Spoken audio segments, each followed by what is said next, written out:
मेरे प्रिय बालक, मैं तेरे हृदय की हर धड़कन को पहचानती हूँ। तू जो बेचैनी महसूस कर रहा है, वह कोई साधारण घबराहट नहीं है। यह उस सत्य की हलचल है जो अब भीतर दबा नहीं रह सकता। जिस रहस्य को तू शब्दों में नहीं ला पा रहा, जिस डर को तू चुपचाप सह रहा है, वही अब अपने प्रकट होने की तैयारी कर चुका है।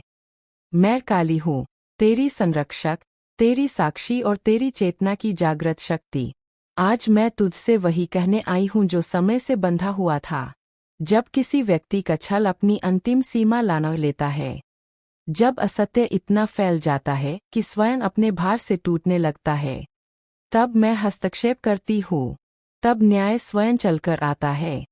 जिस व्यक्ति पर तूने विश्वास किया, जिसे तूने अपने हृदय के सबसे भीतर के कोने में स्थान दिया, उसका सत्य अब छिपा नहीं रहेगा।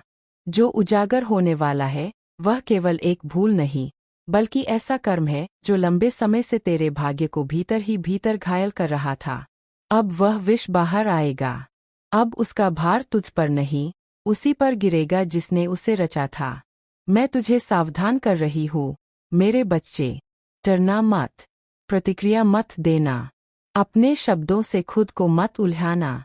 बस देखना, क्योंकि न्याय मैं करूँगी। तूने रिश्ता आत्मा से निभाया था। तूने विश्वास को पूजा की तरह रखा था। तूने प्रेम में कोई गणना नहीं की, लेकिन सामने वाले ने तेरे इसी विश्वास को हथियार बनाया। अब वही हथियार उसी की छाती में उतरने वाला है। मेरा न्याय अधूरा नहीं होता।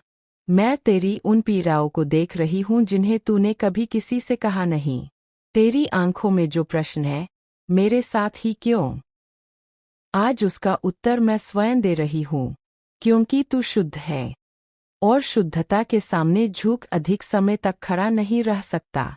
जिस सत्य को तू महसूस करता रहा, जिसे तूने कई बार अनदेखा करने की कोशिश की, वही अब चौराहे पर खड़ा होगा। लोग फुसफुसाएंगे, लोग सवाल करेंगे, और जिसने झूठ रचा था, वह स्वयं समझ नहीं पाएगा कि यह सब कैसे हो गया। क्योंकि मैं अंधकार को चीरकर सत्य को बाहर लाती हूँ।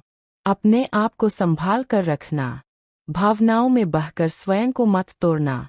जो लोग तुझे हल्के में लेते रहे, जो तेरी चुप्पी को कमजोरी समझते रहे, वे बहुत शीघ्र चकित होंगे। वे देखेंगे कि धैर्य कैसा होता है। वे समझेंगे कि मौन भी शक्ति होता है। हार